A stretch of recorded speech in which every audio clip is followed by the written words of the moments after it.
ఇక డీటెయిల్స్లోకి వస్తే హైదరాబాద్ బల్కంపేట ఎల్లమ్మ కళ్యాణానికి పటిష్టమైన ఏర్పాట్లు చేయనున్నామని మంత్రి తలసాని శ్రీనివాస్ యాదవ్ వెల్లడించారు.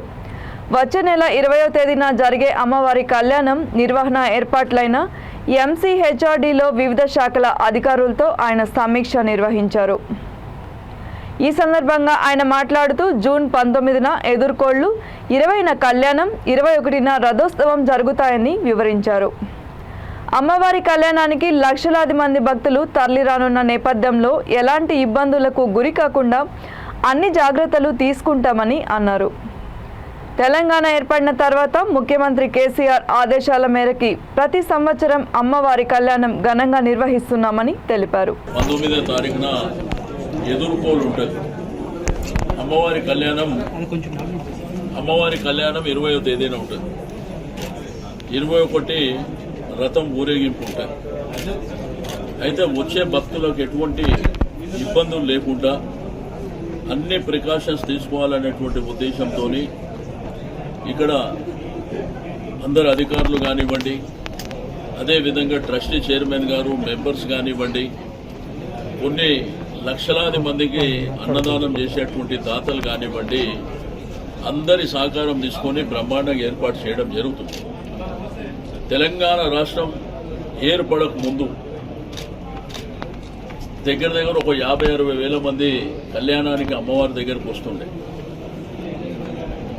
బట్ తెలంగాణ రాష్ట్రం సిద్ధించిన తర్వాత గౌరవ ముఖ్యమంత్రి గారు వారి యొక్క ప్రత్యేకమైనటువంటి ఆదేశాల మేరకు అన్ని ఏర్పాట్లు బ్రహ్మాండంగా జరుగుతున్నటువంటి ధర్మిల పోయిన సంవత్సరం 8 లక్షల మంది భక్తులు దర్శనం చేసుకోవడం జరిగింది.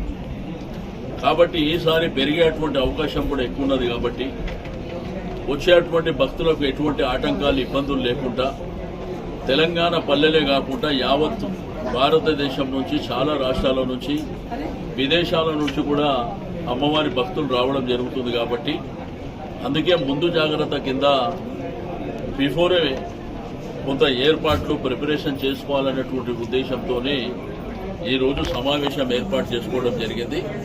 కాబట్టి వచ్చే భక్తులకు ఎటువంటి ఆటంకాలు, ఇబ్బందులు లేకుండా అన్ని ఏర్పాట్లు మరి ప్రభుత్వం ఘనంగా నిర్వహిస్తుందని చెప్పి నేను ఈ సందర్భంగా తెలియజేస్తా ఉన్నాను. బల్కంపేట ఎల్లమ్మవారి చరిత్ర కూడా కొన్ని వందల వేల సంవత్సరాల క్రితం చరిత్ర. మీకు అక్కడ ఒక గ్రామం ఉండే, ఆ గ్రామంలో మరి అమ్మవారు వెలిసింది నీళ్ల నుండి అని మన చరిత్ర చెప్తుంది.